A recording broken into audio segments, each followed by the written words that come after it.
ಹುಣಸೆ ಹಣ್ಣು ಹಾಕದೆ ಮಾಡುವಂತಹ ಕಡಲೆಬೇಳೆ ಚಟ್ನಿ ಸಖತ್ ರುಚಿಯಾಗಿರುತ್ತೆ. ಹಾಗಾದರೆ ಬನ್ನಿ ಮಾಡುವ ವಿಧಾನ ನೋಡೋಣ. ಬಾಣಲಿ ಬಿಸಿಗಿಟ್ಟು ಬಾಣಲಿಗೆ 2 ಸ್ಪೂನಿನಷ್ಟು ಕಡಲೆಬೇಳೆ ಹಾಕಿ, ಹಾಗೆ ಇದಕ್ಕೆ ಅರ್ಧ ಸ್ಪೂನಿನಷ್ಟು ಧನಿಯಾ ಹಾಕಿ, ಖಾರಕ್ಕೆ ನಾನಿಲ್ಲಿ 8 ಬ್ಯಾಡಗೆ ಮೆಣಸನ್ನು ಹಾಕಿದ್ದೇನೆ. ಹಾಗೆ ಇದಕ್ಕೆ 1/4 ಸ್ಪೂನಿನಷ್ಟು ಮೆಂತೆ ಹಾಕಿ. ಮೆಂತೆ ಹಾಕೋದ್ರಿಂದ ಕಡಲೆಬೇಳೆ ಚಟ್ನಿ ಸಖತ್ ರುಚಿಯಾಗಿರುತ್ತೆ. ಇದಕ್ಕೆ 1 ಸ್ಪೂನಿನಷ್ಟು ಎಣ್ಣೆ ಹಾಕಿ ಎಲ್ಲ ಪದಾರ್ಥಗಳನ್ನು ಚೆನ್ನಾಗಿ ಫ್ರೈ ಮಾಡಿ. ಕಡಲೆಬೇಳೆ ಕಲರ್ ಚೇಂಜ್ ಆಗುವ ತನಕ ಇದನ್ನು ಚೆನ್ನಾಗಿ ಫ್ರೈ ಮಾಡಬೇಕು. ಸ್ಟವನ್ನು ಆದಷ್ಟು ಸಣ್ಣ ಉರಿಯಲ್ಲಿ ಇಟ್ಕೊಂಡು ಫ್ರೈ ಮಾಡಿ. ನೋಡಿ, ಈ ರೀತಿ ಚೆನ್ನಾಗಿ ಫ್ರೈ ಆದ ನಂತರ ಸ್ಟವ್ ಆಫ್ ಮಾಡಿ ಇದನ್ನು ತಣ್ಣಗಾಗೋಕ್ಕೆ ಬಿಡಬೇಕು. ಚಟ್ನಿಗೆ ನಾವಿಲ್ಲಿ ಹುಣಸೆ ಹಣ್ಣು ಹಾಕ್ತಿಲ್ಲ, ಹುಣಸೆ ಹಣ್ಣಿನ ಜಾಗದಲ್ಲಿ ಮಾವಿನಕಾಯಿ ಹಾಕ್ತಾ ಇದ್ದೀವಿ. ಈ ಮಾವಿನಕಾಯಿ ಸಿಪ್ಪೆ ತೆಗೆದು ಈ ರೀತಿ ಕಟ್ ಮಾಡಿಕೊಳ್ಬೇಕು. ಮಾವಿನಕಾಯಿ ಹುಳಿ ನೋಡಿಕೊಂಡು ನೀವು ಹಾಕ್ಕೊಳ್ಬೇಕಾಗತ್ತೆ. ನಂತರ ಮಿಕ್ಸಿ ಜಾರಿಗೆ ತಣ್ಣಗಾಗಿರುವಂತಹ ಕಡಲೆಬೇಳೆ ಮತ್ತು ಮೆಣಸನ್ನು ಸೇರಿಸ್ತಾ ಇದ್ದೀನಿ. ಮಾವಿನಕಾಯಿ ಹುಳಿ ಇರೋದ್ರಿಂದ ನಾನಿಲ್ಲಿ ಅರ್ಧ ಭಾಗದಷ್ಟು ಮಾವಿನಕಾಯಿ ಹಾಕಿದ್ದೇನೆ.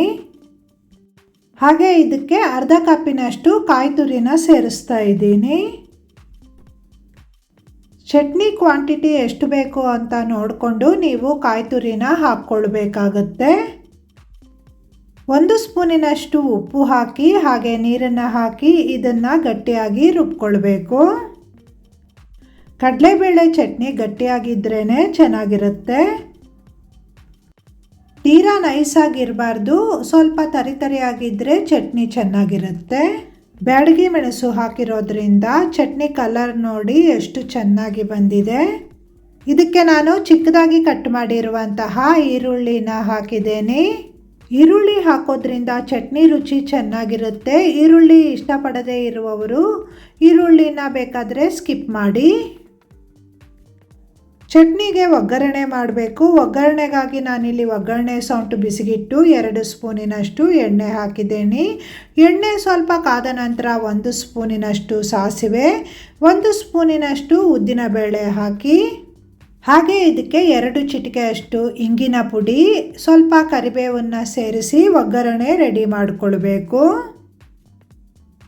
ಈ ಒಗ್ಗರಣೆನ ಚಟ್ನಿಗೆ ಹಾಕಿ ಮಿಕ್ಸ್ ಮಾಡಿದ್ರೆ ರುಚಿಕರವಾದ ಚಟ್ನಿ ರೆಡಿ ಆಗುತ್ತೆ.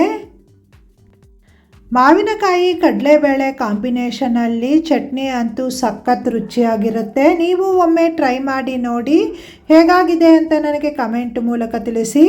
ಊಟಕ್ಕೂ ತಿಂಡಿಗೂ ಸೂಪರ್ ಆಗಿರುತ್ತೆ. ನಾನಿಲ್ಲಿ ಊಟಕ್ಕೆ ಚಟ್ನಿನ ಹಾಕ್ಕೊಂಡು ತಿಂತಾ ಇದ್ದೀನಿ. ಈ ಚಟ್ನಿ ಮತ್ತು ಸ್ವಲ್ಪ ಕೊಬ್ಬರಿ ಎಣ್ಣೆ ಕಲಸಿ ಅನ್ನದ ಜೊತೆ ತಿಂದರೆ ಸೂಪರಾಗಿದೆ. ನೀವು ಟ್ರೈ ಮಾಡ್ತೀರಾ ಅಲ್ವಾ? ಟ್ರೈ ಮಾಡಿ ನೋಡಿ. ವಿಡಿಯೋಗೊಂದು ಲೈಕ್ ಮಾಡಿ, ಶೇರ್ ಮಾಡಿ, ಕಮೆಂಟ್ ಮಾಡಿ. ವಿಡಿಯೋ ನೋಡಿದ ನಿಮಗೆಲ್ಲರಿಗೂ ಧನ್ಯವಾದಗಳು. ಇನ್ನೊಂದು ಒಳ್ಳೆಯ ವಿಡಿಯೋದೊಂದಿಗೆ ಭೇಟಿ ಆಗ್ತೀನಿ. Bye friends.